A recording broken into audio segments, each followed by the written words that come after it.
Salam. Good morning student. How are you today? Mister harapkan semuanya dalam keadaan sehat dan dalam keadaan baik-baik saja. Salam juga untuk orang tua siswa yang pagi hari ini ikut menemani putra-putrinya dalam pembelajaran. Baik anak-anak kelas 7, 7A dan 7B, sebelum kita memulai pembelajaran, mari kita awali dengan berdoa. Berdoa mulai. Terima kasih Tuhan untuk hari ini. Kami akan memulai kegiatan belajar. Kiranya Tuhan memberikan kepandaian kepada kami. Berkatilah sekolah kami dan guru-guru kami yang mengajar, serta orang tua kami. Amin. Anak-anak kelas 7A dan 7B, pada pagi hari ini, hari Jumat 19 Februari 2021, kita akan melanjutkan masih di materi bab 2, yakni interaksi makhluk hidup dengan lingkungannya. Kita akan membahas materi terakhir, yaitu interaksi dalam ekosistem membentuk suatu pola. Untuk itu kalian bisa lihat atau buka LKS-nya halaman 16 sampai dengan halaman 19, dan bisa juga buku paket yang memiliki buku paket halaman 34 sampai dengan 45. Organisme akan selalu membutuhkan organisme lainnya. Mereka tidak dapat hidup sendiri untuk memenuhi kebutuhannya. Organisme atau makhluk hidup sifatnya selalu bergantung dengan organisme atau makhluk hidup lainnya. Saling ketergantungan tersebut akan membentuk pola-pola interaksi antar komponen penyusun lingkungan, baik antar komponen biotik, kemudian antar komponen abiotik, atau antara komponen biotik dan komponen abiotik. Nah, yang pertama kita bahas adalah interaksi antara makhluk hidup dengan makhluk hidup yang lainnya. Nah, interaksi yang seperti ini dapat diamati dalam yang pertama, yaitu proses aliran energi meliputi rantai makanan, kemudian jaring-jaring makanan, dan piramida makanan. Nah, kemudian juga bisa diamati pada saling ketergantungan antara makhluk hidup dalam membentuk hubungan simbiosis. Yang pertama kita bahas rantai makanan. Nah, rantai makanan itu adalah peristiwa makan dan dimakan yang digambarkan satu arah tanda panah dan tidak bercabang-cabang, seperti pada gambar berikut. Jadi membentuk suatu rantai, saling makan memakan, satu arah tanda panah. Nah, kemudian bisa juga membentuk suatu lingkaran atau siklus. Nah, terdapat 3 tipe rantai makanan di sini, yakni rantai makanan rerumputan, seperti gambar berikut. Nah, itu terjadi pada ekosistem padang rumput. Kemudian yang kedua, rantai makanan detritus,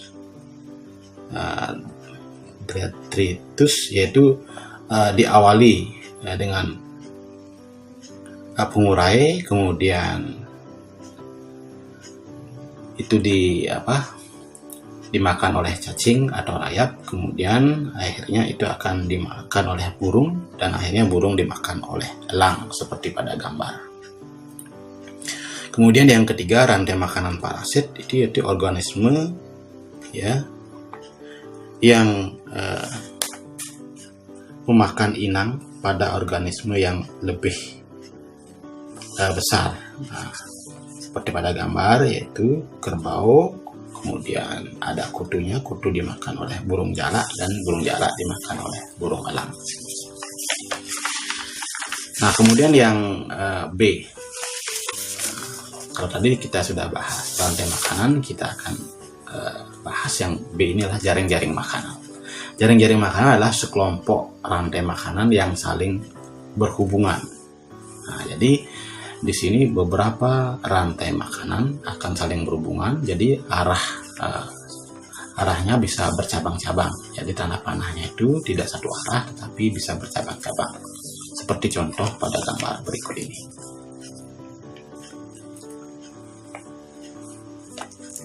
Nah, kemudian yang C, piramida makanan, adalah suatu piramida yang menggambarkan pengelompokan ekosistem yang membandingkan komposisi dan jumlah biomasa.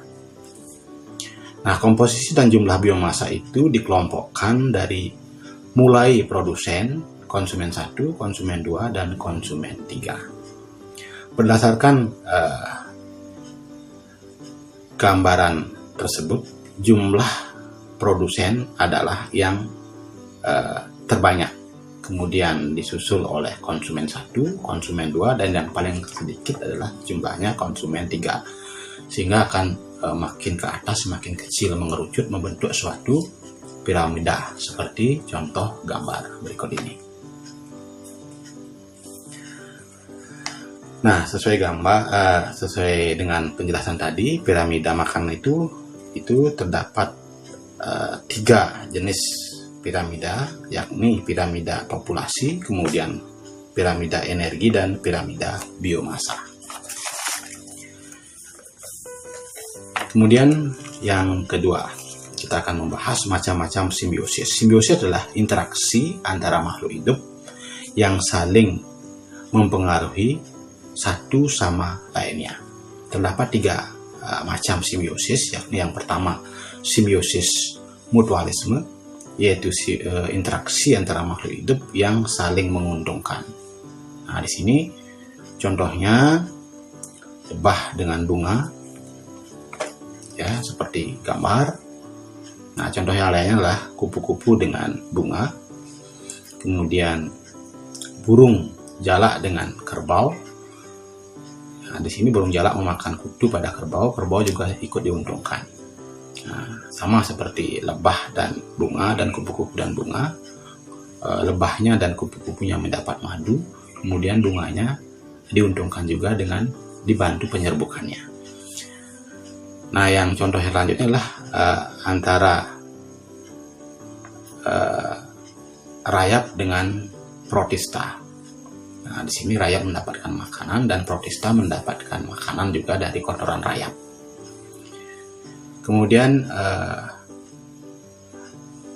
antara manusia dengan bakteri Escherichia coli atau E. coli yang hidup di usus besarnya. Jadi manusia dibantu dengan adanya pembusukan sisa-sisa makanan sehingga lebih mudah untuk dikeluarkan, dan E. coli juga mendapatkan makanan dengan proses pembusukan makanan di usus besar manusia.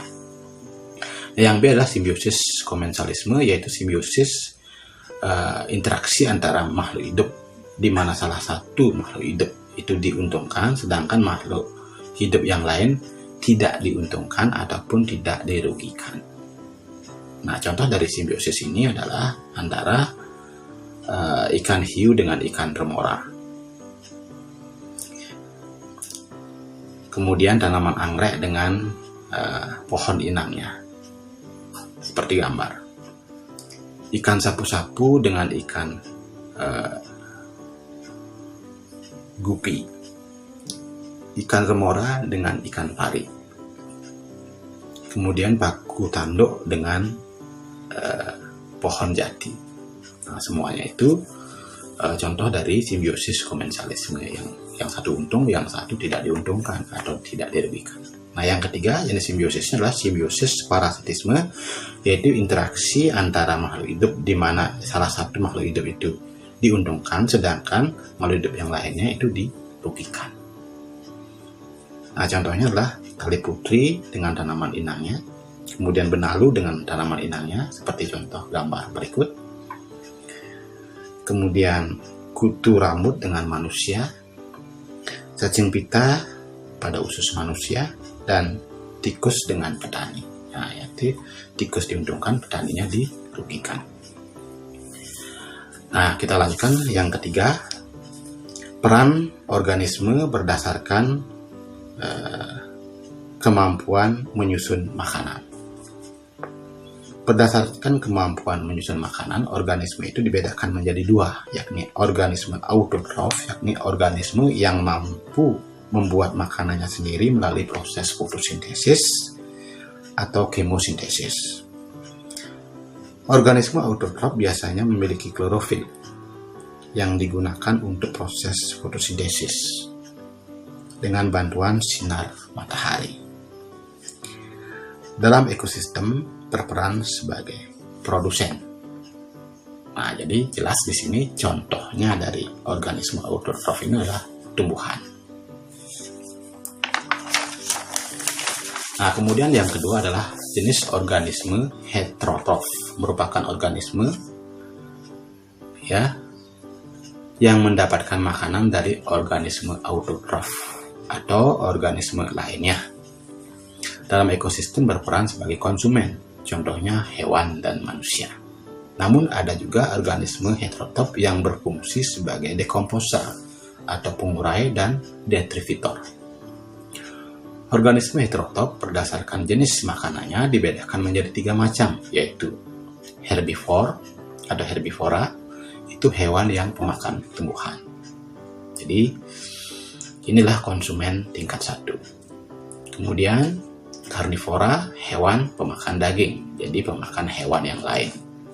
Inilah konsumen tingkat 2. Dan omnivora adalah hewan pemakan segala, bisa pemakan tumbuhan dan bisa juga pemakan hewan lainnya. Nah, kita akan melanjutkan ke materi terakhir pada bab ini, yakni pola interaksi manusia itu mempengaruhi ekosistem.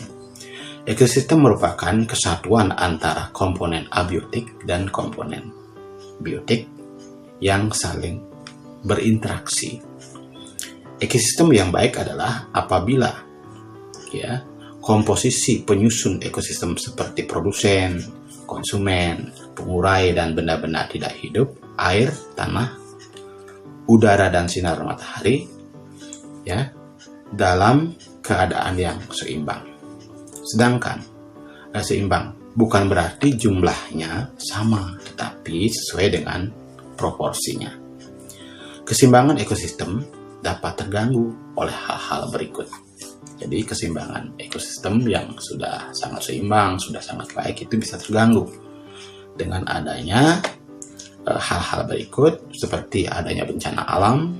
Yang ketiga, adanya hama dan penyakit. Dan yang ketiga, itu yang paling besar saat ini pengaruhnya terhadap ekosistem adalah karena pengaruh kegiatan manusia. Nah, jadi kita manusia itu sangat berpengaruh terhadap ekosistem saat ini.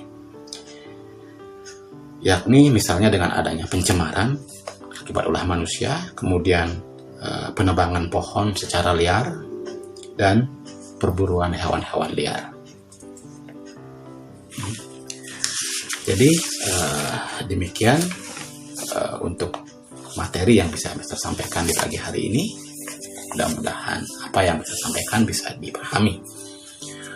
Nah, untuk itu Mister tetap mengingatkan agar kalian, kita semua, selalu mentaati protokol kesehatan di masa pandemi COVID-19 ini, yakni dengan selalu menggunakan masker apabila keluar rumah, kemudian menjaga jarak dengan orang lain atau social distancing, dan yang ketiga selalu mencuci tangan apabila kita menyentuh atau memegang benda dari luar rumah.